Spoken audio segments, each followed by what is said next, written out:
Well, hello friends. I'm traveling today. I'm in the St. Louis airport traveling to Sacramento.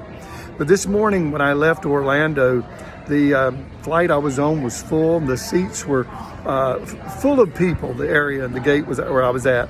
And I looked around and I would guess that maybe 80% of the people were looking at their phones. Now they might have been checking their emails or sending text or looking at maybe the news, but they were all consumed with looking at their phones. Now I figured they all must have smartphones because you can't do those types of things, most of them anyway, with a dumb phone. But I was, and when I saw that and I saw these smartphones being used, I thought that how consumed we are with our phones.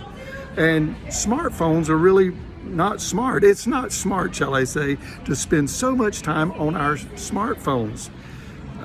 In 1 Thessalonians 5:17, Paul was talking to a church that was going through a lot of persecution and troubled times, and he said, pray without ceasing. Now, that doesn't mean that we always stay on our knees and pray and pray, but it does mean that wherever we're at, whatever we're doing, we can, in our hearts, in our spirit, be talking to God. So I believe that it's more important to be praying and talking and meditating on God and enjoying the beauty that He has for us rather than being glued to our smartphones. I know myself, I have every week a notice that comes up and tells me how much screen time I've had.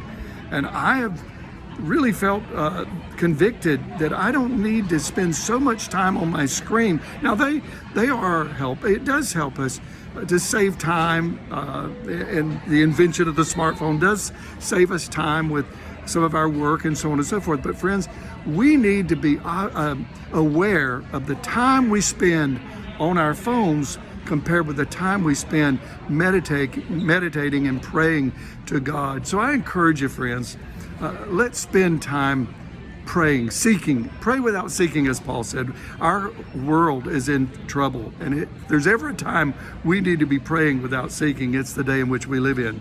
So instead of being on our phone all the time, let's spend time talking to the Lord. Well, God bless you. We look forward to seeing you again tomorrow. Bye-bye.